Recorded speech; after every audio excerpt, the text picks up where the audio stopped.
Everyone, कैसे हैं आप सब। तो आज की इस वीडियो में मैं आप सभी बच्चों को विनोबा भावे यूनिवर्सिटी में FYP यूवी सेमेस्टर 1 आपका valuated course understanding India paper है। और अंडरस्टैंडिंग इंडिया के पेपर में देखिए जो सवाल आपके पूछे जाएंगे उन सब सवालों के इंपॉर्टेंट क्वेश्चन मैं आपको बता रहा हूँ। और ये सारे के सारे क्वेश्चन जो है 15 मार्क्स के पेपर में पूछा जाएगा, यानी एक एक सवाल आपका पेपर में 15 मार्क्स का होगा।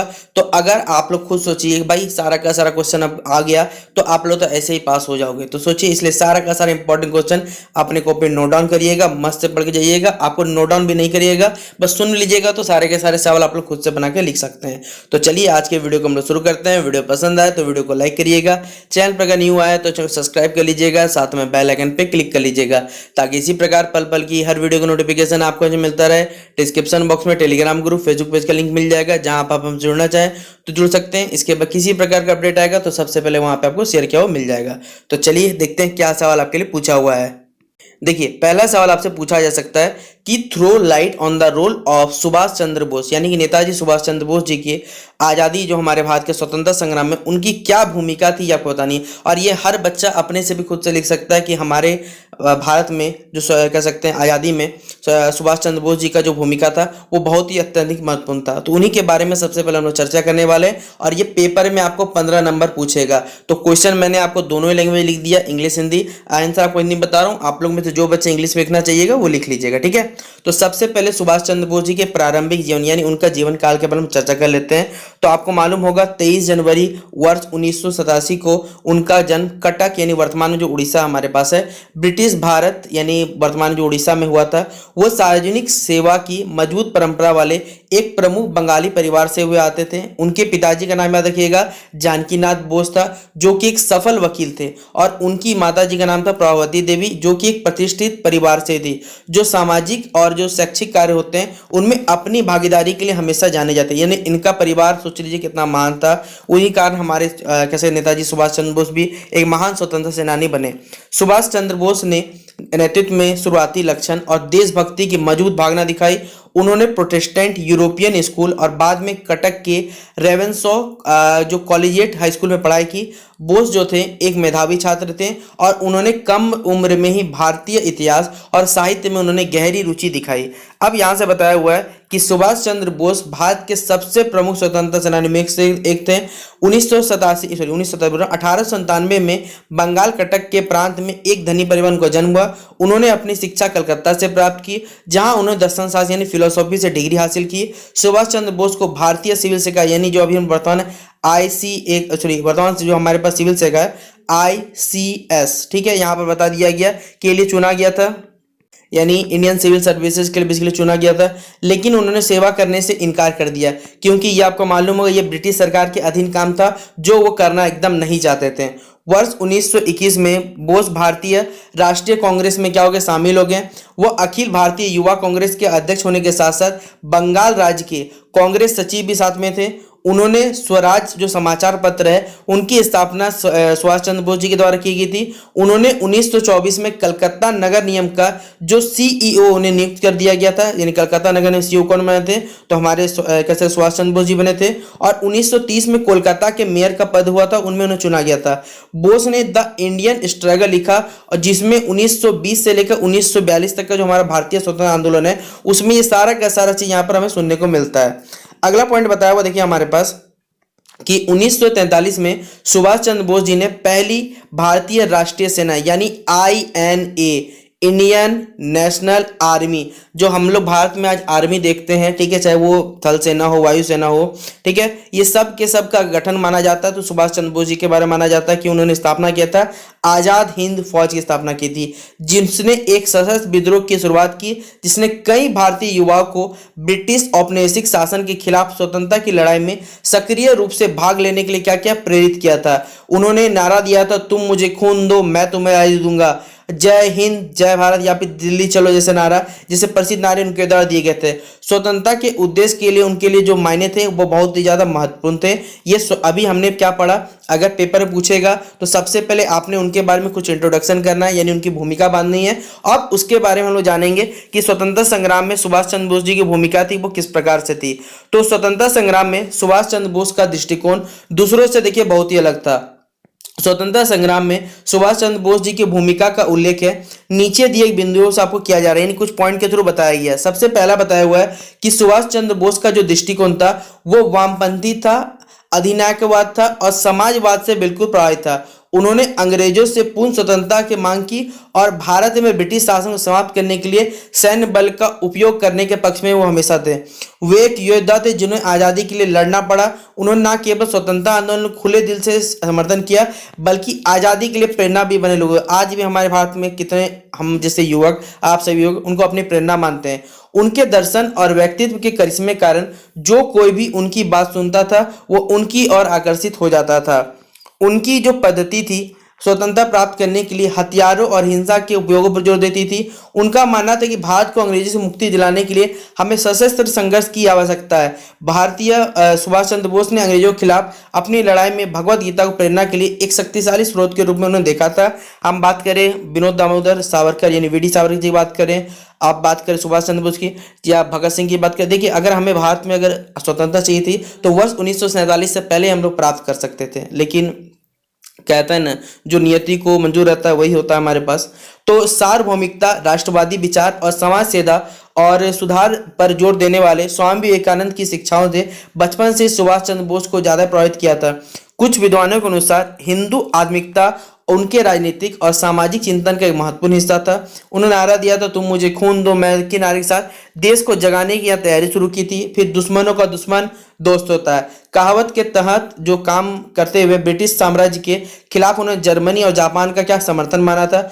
21 अक्टूबर 1947 उन्होंने अपना प्रसिद्ध नारा दिल्ली चलो आह्वान किया और सिंगापुर में आजाद हिंद जो सरकार और भारतीय राष्ट्रीय सेना के निर्माण की घोषणा की। अपनी यहाँ पर भारतीय राष्ट्रीय सेना में नेताजी ने प्रदर्शित किया कि कैसे विभिन्न जाति, धर्मों और भाषाओं के लोगों को एक बैनर और एक नारे के तहत भारत की स्वतंत्रता के लिए एक साथ लाया जा सकता है। और INA यानी इंडियन नेशनल जो हमारे आर्मी है, ठीक है, इस बात का ज्वलंत उदाहरण बना हुआ है कि कैसे विभिन्न धर्म और पृष्ठभूमि के लोग एक साथ आ सकते हैं और एक समान उद्देश्य के लिए हम अपने देश के लिए लड़ सकते हैं कि अंग्रेजों से हमें किस प्रकार मुक्ति पानी है। तो ये पहला क्वेश्चन था हमारे पास कि सुभाष चंद्र बोस जी की क्या भूमिका थी हमारे स्वतंत्रता संग्राम में। अगर आप में से कोई बच्चा इसे बना के लिखना चाहता है तो भाई एकदम बना के लिख सकते हैं, नो डाउट। इसे जितना बड़ा हो सकता है अपने हिसाब से बना के लिखिएगा, कोई रोक टोक नहीं है। जिस प्रकार मैंने आपको कुछ बिंदु बता दिए, कुछ पॉइंट दे दिए, इसको आप चाहें तो कुछ ऐड करके अपने हिसाब से लिखिएगा। अगला सवाल पेपर में पूछा जाने वाला VBI सवाल है, describe the physical features of India. Bharat की जो भौगोलिक विशेषताएं हैं उनका वर्णन करें। यह भी पेपर में 15 नंबर का सवाल आपको पूछा जाएगा। तो हमारी देखिए जो भौतिक विशेषताएं हैं उसको हमने टोटल 6 कैटेगरी में बांटा हुआ है। जैसे सबसे पहले आता है हमारे पास हिमालय माउंटेन्स के बारे में। तो हिमालय पर्वत के बारे में आइए थोड़ी जानने की कोशिश करते हैं हम लोग। तो देश के सबसे उत्तरी देश में अगर हम देखें तो हमारा हिमालय से ये क्या आच्छादित यानी घिरा हुआ है, ढेर दिखाई देता है।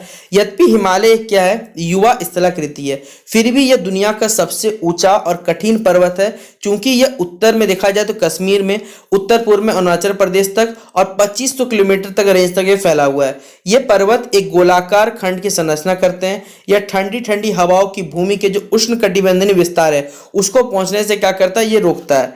भारत में सबसे बड़े आकर्षणों में से एक हिमालय की चौड़ाई 400 किलोमीटर सोच लीजिए और 150 किलोमीटर के बीच में। इसके अलावा पूरे जो कह सकते हैं पर्वत बेल्ट को 3 प्राथमिक खंडों में विभाजित किया जाता है। इसमें शिखर है जो समुद्र तल से 6000 मीटर तक के ऊपर है और ग्रेटर हिमालय का भी हिस्सा है।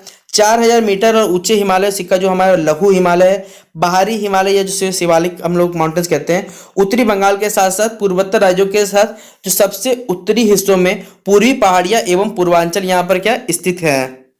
अगला बताया हुआ है कि उत्तरी मैदान, हिमालय के निचले क्षेत्र भारत की 3 महत्वपूर्ण जल निकासी प्रणालियों द्वारा कवर इसमें किया गया है, जिसमें गंगा, सिंधु और ब्रह्मपुत्र। चूंकि इन जलमार्गों में इन बर्फीली धाराओं में भारी मात्रा में जलोढ़ भंडार थे, इसलिए ये जो क्षेत्र है कई वर्षों से अधिक समय तक पकते रहे और उत्तरी मैदान तक ये पहुंचे। उत्तरी मैदान को देखिए हम लोग 3 भागों में बांटते हैं, जिसमें पहला बताया हुआ है उन खेतों का एक बड़ा हिस्सा जो है वो पाकिस्तान में, जो सिंधु नदी यानी जो इंडस नदी बेसिकली हमारा, और उसके पोषकों का यानी जो स्रोत नदियां हैं उनके सोर्सेज है उनको बताया हुआ है। फिर गंगा के किनारे कई मैदान हैं जो हरियाणा हो गए, बिहार हो गए, उत्तर प्रदेश, झारखंड घेरते हैं। असम और पूर्वोत्तर राज्यों में ब्रह्मपुत्र नदी के जो ब्रह्मपुत्र मैदान के भीतर ये सब केसेस समाहित होते हैं। फिर जो हमारा प्रायद्वीपीय पठार है, भारत में भूमि का जो सबसे स्थापित विस्तार प्रायद्वीपीय पठार गोंडवाना भूमि, अगर बात किया जाए देखिए हिमालय होंगे, ये भारत जो हमारा अर्थ का निर्माण है उसमें गोंडवाना प्लेट्यू को बहुत बड़ा काम माना जाता है। तो गोंडवाना भूमि के संरचनात्मक आंदोलनों का परिणाम था। इस विशाल स्तर के क्षेत्र को अतिरिक्त रूप से अलग किया जा सकता है। सेंट्रल हाईलैंड्स मालाबार पठार के एक बड़े हिस्से कवर करता है और नर्मदा नदी के उत्तर में स्थित है। नर्मदा नदी के दक्षिण तट पर स्थित जो है हमारे पास दक्कन का पठार एक त्रिकोण के आकार का क्या होता है, भूमि का विस्तार है। पूर्वी घाट और जो हमारा पश्चिमी घाट है, इसके पूर्वी और पश्चिमी किनारों पर दक्कन स्तर को अलग अलग दर्शाया जा सकता है। जबकि जो सतपुड़ा पर्वत श्रृंखला हो गया अपने उत्तर भाग में खड़ी है। पश्चिमी घाट जो है वो 1600 मीटर के उच्चतम स्तर के साथ ऊंचा है, फिर भी पूर्वी घाट का जो स्तर है वो 600 मीटर से सीमा तक पहुंचता है। अब हमारा जो देखिए भारतीय रेगिस्तान है, बात की जाए भारतीय रेगिस्तान के बारे में, तो भारतीय रेगिस्तान सहित अरावली पहाड़ियों के पश्चिमी किनारों पर रेत से ढके लहरदार रेतीले मैदान उभरे हुए हैं। प्रत्येक वर्ष 150 मिलीमीटर से भी कम वर्षा के साथ यह जो जिला है देश का सबसे शुष्क जिला है और इसलिए यहाँ पौधों का जीवन जो है वो कम है।